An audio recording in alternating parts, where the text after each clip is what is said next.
parang ikikiss mo, parang ikikiss mo si Carla. Try lang. Ganun nga, yun naman talaga ang kilig ng mga babae. Hindi inaasahan. Ay, magan ka si Carla eh. So, hindi mo ramdam talaga na trabaho, baka parang totoo na, no? Ay, grabe. Kailan? 10 years ago, nag-ano ko dyan, nagtrabaho ko dyan. Pero parang ayoko nang mag-ano bro, ayoko nang mag-resign. Parang gusto ko nang tumanda doon.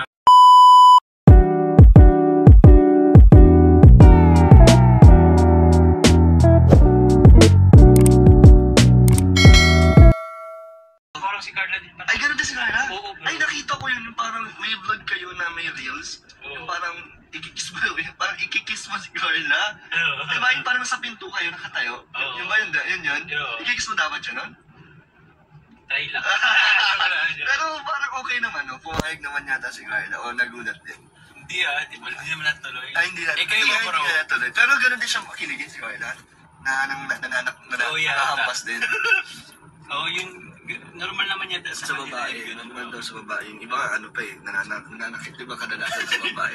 Yung sakit na ano, hindi naman yung... Oo, hindi naman siya yung sakit na pang-ano. Oo, parang sakit na kilig. Mananakit na kilig. Oo. Sabi nila, nagsasasayaw. Naku, nung bago pa lang po ako kalingap, ay nako. No? Nasipa po ako yan. Meron po kaming, doon po nabuo ang friendship namin ni Kuya Jomar. Oo, dahil sa sipa. Nasipa ko po si Kuya Jomar kasi nag-showdown daw kami sa sayaw. Tapos ginalingan po masyado. Pero hindi po yun, wala pong, hindi mo po pikunan. Si Kuya Jomar kasi, nagulat kasi. Nagulat lang ako kasi. Bagong ano lang po siya noon, bagong dating sa Kalingap. Oo. Tapos yun, nagsayawan po kami, nag-showdown. Tapos di ko alam na dancer po pala si Jomar. Hindi mo ako dun sa bro. Magaling po pala sumayaw. Tapos, Nasayaw lang ako. ayun, kasiyahan lang, katuwaan lang po. Katuwaan lang. Tapos doon po nagsimula na naging ano na kami, close. Andun ba si Ruel nun? Ay, wala Wala si Insan Ruel. Dati po kasi mga Kalingap, nung bago pa po si Ruel at si Kuya Jomar, naging close din po yan sila. Na nung nakakasama pa po namin si Ruel sa sa mga misyon ni Kalingap Club, no, naging close. Naging close po yan si Ruel at si Hanggang ngayon Jomar. bro, kaso Until naman po, sadyang busy ng mga schedule. Ayun, share lang po namin ni Kuya Jomar sa mga hindi pa po nakakaalam. Doon po nag-umpisa. Doon po nagsimula. Ganun nga, yun naman talaga ang kilig ng mga babae. Yung pipisikalin ka muna ng konti. Oo nga, mahilig silang mamisigal. Nasa hagik-hik, parang ganun. Parang ang Jomcar, napakalakas, mag-iisang taon na. Oo, Parang ang tagal na ba? Parang ang tagal na talaga. Parang ang Anong tagal. feeling? Di ko nga bro, mag-abot kami ng 10 buwan. 10 buwan? Oo. Di mo inaasahan? Hindi ko inaasahan. So, wala siguro, wala magan ka si Carla Tapos, Magaan ka kasama sa Kasama. parang sa trabaho, gano'n, no? Siyempre pa nag-vlog tayo, yun yung trabaho natin eh. Hindi ko nga anong trabaho. Parang... Kasi gusto mo yung ginagawa. Siya parang normal na lang kay ni Carla, no? Oo. So hindi mo ramdam talaga na trabaho, baka parang totoo na, no? Ay, grabe. It's a trap. Inuhuli lang natin Kuya Jomar. Pero, yun nga po talaga ang pakiramdam namin pag mga nag-shoot po tayo ng mga natin, love teams. Hindi po namin nararamdaman na nakakapagod or basta masaya lang po. At normal lang po lahat ng nangyayari. Parang natural lang po. At salamat po syempre sa inyong support. Si Carla, maganda rin manamit. Lahat po ng angels talagang nila po. Bagay po ang kanilang mga fashion nila. Minsan nga bro, parang magkakapares sila ng fashion Minsan parang terno sila. Parang terno nga Oo nga, pareho din. Baka kayo naghihiraman din sila. Nagkakasundo sila sa style, no? Sa style, oo. Nagkakahiraman din tayo bro, kaso sapatos lang. Sapatos lang. Hindi naman tayo magka-size. Mas malaki po ang kunti ang chan ni lang naman. Kuya Chan! Joke lang. Kita mo yung chan ko bro. Wala. Fit na yan si Kuya Jomar. Pag umuugi lang ng nugget. Ay bro! Uy, bukas na yung Bukas ang Jollibee. Jollibee! Nung nag-open yan bro. Kailan? 10 years ago. Nagtrabaho ko dyan. Dito? Oo bro. Dito sa diet? Dito sa diet. Saan ka nakatara dito?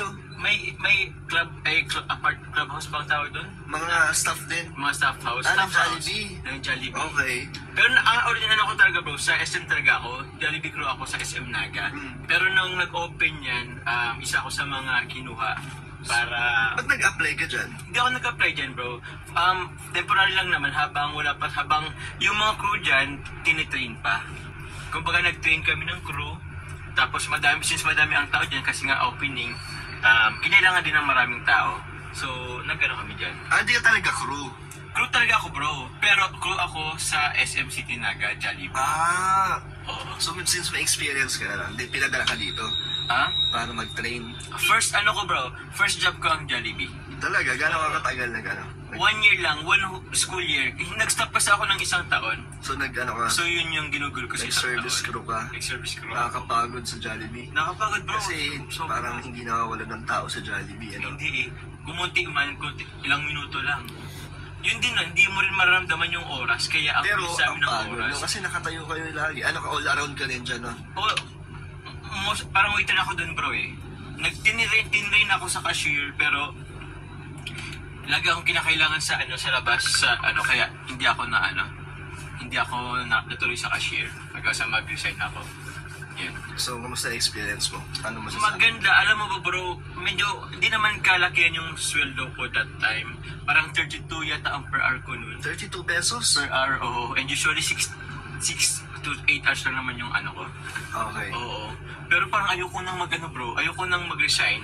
Oo. Parang gusto ko nang tumanda doon na magtrabaho. Talaga, masarap din magtrabaho sa Oo. Jollibee. Di nagsawa ka sa Jollibee? Hindi naman siya nagsawa. Pinagpatuloy ko lang din kasi talaga yung pag-aaral ko hanggang sa makatapos ako. Kasi sabi nila mama, mas marami pang mas magagandang opportunity. Although magandang stepping stone yung yung pagiging crew sa Jollibee. Oo, maganda din pang resume yan. Resume. So, siyempre pinakamasarap yun, nandito na tayo. Sa Kalingap. Sa Kalingap kasi daming nagmamahal at marami din tayo natutulungan. Oo bro. At syempre nakilala natin ang ating mga leading ladies. Oo naman. And so, ang dami na natin na pag-usapan, bro. Gaya na pag-usapan. Baka naiinip na po sila, pero at least background namin ni Kuya Jomar. Oo. Salamat sa pag-share, bro. Thank you. So let's go po mga Kalingap.